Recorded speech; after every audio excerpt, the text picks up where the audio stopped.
हाँ, क्या कहेंगे? मतदान किया आपने, क्या कहेंगे आज ये जनतंत्र का बहुत बड़ा पर्व है और हरियाणा के अंदर चुनाव जो है पूरी तरह से तीसरी बार भाजपा सरकार बनाएगी।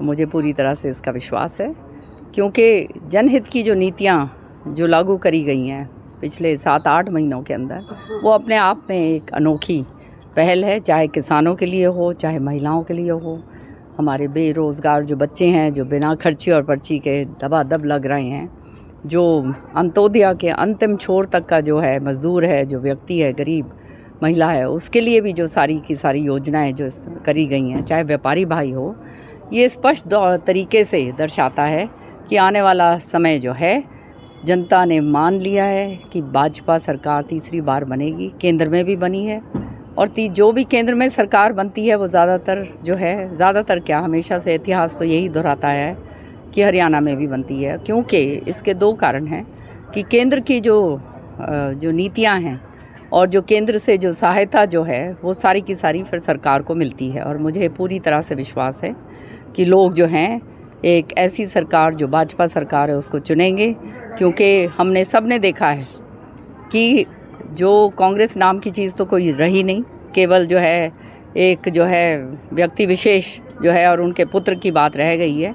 और उनके समय पर पूरी तरह से हमारे इलाके के अंदर ये जो सारे ज़िले हैं इसमें बुरी तरह से जो है क्षेत्रवाद हुआ, भ्रष्टाचार जो है सारे लोग जानते हैं। पंचकुला से लेकर फरीदाबाद, गुड़गांव, कोई भी ऐसी जगह नहीं छोड़ी किसान भाइयों की जहाँ से उनके जो है ज़मीनें ना ली गई हों औने पाने दामों पर और बड़े बड़े बिल्डरों को ना बेची गई हों, और जिसका नतीजा आज वो भुगत रहे हैं। तो ये बातें जो हैं सबके सामने हैं।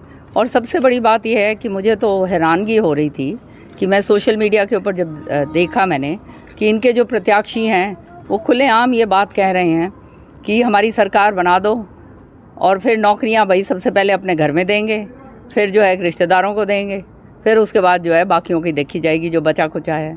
तो ये इस तरह की बातें जब होती हैं तो ये निश्चित तौर पे जो है जनता अब समझ गई है, उनको एक ऐसी सरकार मिली है जो ईमानदार है, जो काम करने वाली है।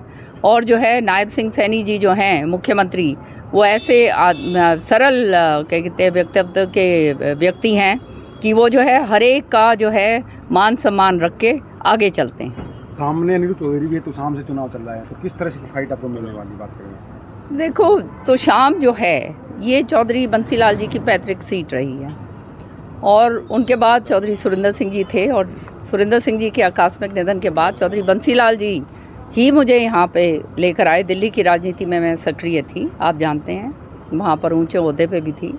तो यहाँ पे मुझे लाने का मकसद ही ये था कि मैं यहाँ पर जब तक श्रुति उस चीज़ को आगे टेक ओवर ना कर सके मैं काम करूँ। और पिछले 20 सालों के अंदर मैंने पुरजोर तरीके से ईमानदारी के साथ, बिना लोभ और लालच के साथ, बहुत संघर्ष के साथ, क्योंकि हमेशा जो है क्षेत्रवाद का सामना मुझे करना पड़ा, हमेशा इस बात का सामना करना पड़ा कि चौधरी बंसीलाल जी का नाम जो है वो जो है ख़त्म किया जाए। ये लड़ाई जो है मैंने लड़ी है इतने सालों तक। तो सारी जनता जो है हरियाणा जो तो शाम है वो तो घर है, और घर के लोग जो हैं वो मेरा परिवार है, तो वो परिवार तो जानता है।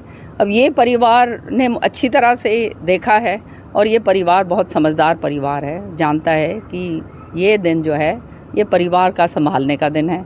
उसके बाद 5 साल जो है वो हम परिवार को संभालते हैं। जीत का दावा कर रहे हो, कितनी उम्मीद लगा रहे हो? निश्चित तौर पे लोगों ने मन बना लिया है। आपने देखा नहीं किस तरह से जो है आखिरी दिन जो है जो मध्य प्रदेश जी के जो हमारे आए थे सीएम साहब, वो भी देखकर हैरान रह गए कि जिस तरह की एनर्जी जो हमारे यूथ के अंदर थी, जो बच्चों के अंदर थी, जो कूद कूद के उस दिन जो है हज़ारों की तादाद में, पता नहीं कितनी किलोमीटर, 40 किलोमीटर लंबी तो जो है हमारा कैलवकेट था गाड़ियों का, और कितने हज़ारों लोग जो हैं उसके अंदर पैदल आगे चल रहे थे। तो ये तो सबके सामने विजुअल्स आजकल तो 1 सेकंड में आ जाते हैं। तो निश्चित तौर पे लोगों के अंदर वो ऊर्जा है और लोग जानते हैं, समझते हैं किसने उनके लिए काम करा है और कौन जो है केवल अब चौधरी बंसीलाल जी की फ़ोटो लगाकर और वो ये कहकर कि भाई उनका क्लेम करके, वो उससे बात नहीं बनती, क्योंकि सारी जनता जानती है कि चौधरी बंसीलाल जी के जीवन के काल में इन्होंने तो कभी साथ दिया ही नहीं।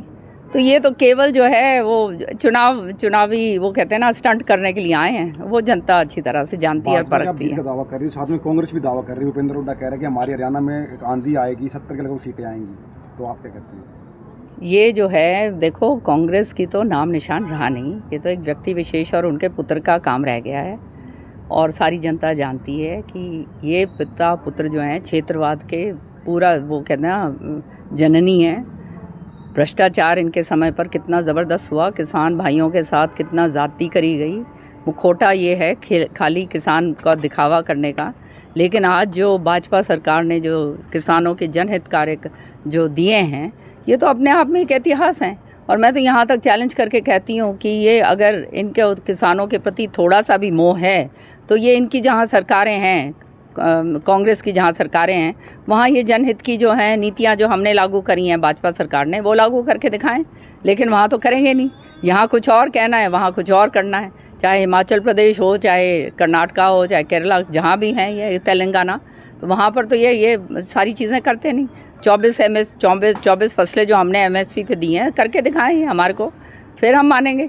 तो ये तो केवल मुखौटा है और किसानों को एक इस्तेमाल करने का जो है वो तरीका बना था, जो अब किसान आंदोलन तो पूरी तरह से ख़त्म हो चुका है। और किसानों को समझ आ गई है कि उनका हित जो है केवल भाजपा सरकार साध सकती है।